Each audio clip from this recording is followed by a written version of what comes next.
So for me, how writing goes is you have a spark. It's that first kind of like tingle, that question, like, that would be interesting. I wonder if, that kind of like, I want to see something like this. It's that little tiny spark. And I actually have done a whole video on on this spark, on where you find sparks and how to develop them a little bit more so that you can bring them to that kind of conscious area where you can work on it. Sparks are from subconscious connecting of random ideas, seemingly random ideas. You're subconsciously like, oh, that's a thing, kind of connect them, and into your brain pops an idea. The next stage is the development stage, because you're trying to go from a spark to a story. The spark can be a character, it could be a theme, it could be a question that you have, it could be a piece of music, like it could literally be anything that kind of gets your brain firing. And so the development process is about rounding that out, bringing it to a full picture, a full story. It's about asking the questions that are going to get you your characters, your character arcs, your structure, your plot, all of the bits and pieces that you need to actually get to the drafting process. Where I find writer's block happens for most people, and definitely where it was happening for me, was between development and drafting. For me, it was because I was not doing enough development. There's that idea again. I was not bringing enough order to all of my disconnected thoughts in order to actually put the words down on paper. The words that I found for this through my research was that I'm a heavy plotter. I like a lot of outlines. I like very detailed outlines.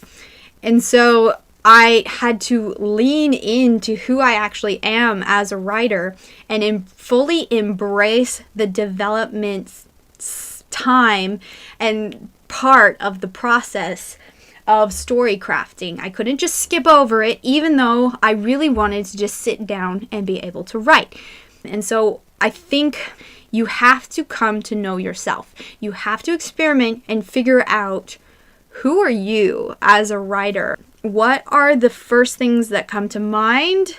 Is it structure? Is it characters? There is uniqueness inside of each of us, and I think our culture does not teach us to lean into it at all. And so as artists and as creatives, it's all about like trying to juggle that I feel this inner voice inside me, but our culture does not teach you to listen to that at all. It's about becoming way more aware of what's coming up from inside you. What sounds interesting to you? What do you need right now? What is your unique way of crafting a story? Because everyone's going to come at it slightly differently.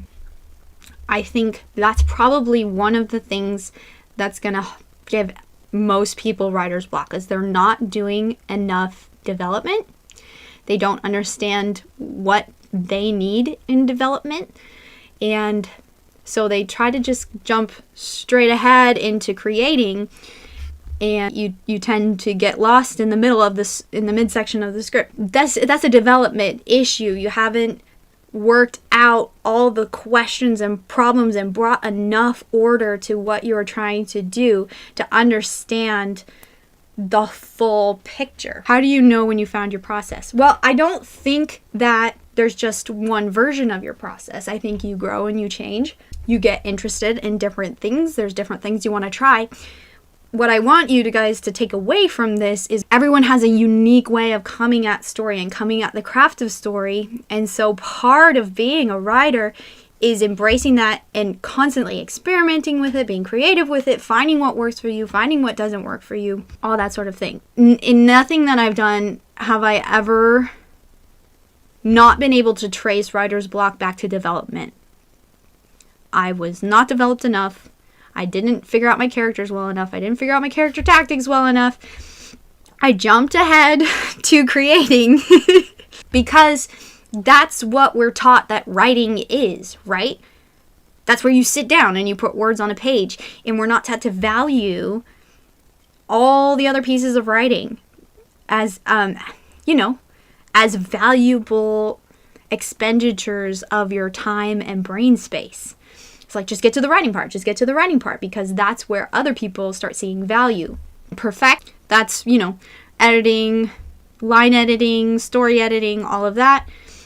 I don't think you really experience writer's block there. The reflect part of this process is that kind of subconscious work that I talked about that leads to a spark, right? You're giving your brain some space to just kind of work, and you're reflecting on, for me, reflecting means you look back on what you have done, on what was fun for you, what inspired you, where you feel like you need to work. There's so many different ways you can look at it and be like, I wonder what would happen if I tried a story but do it this way, because I didn't do it that way last time and it didn't work out, or it's that period where you're letting your brain just kind of think a lot about ideas.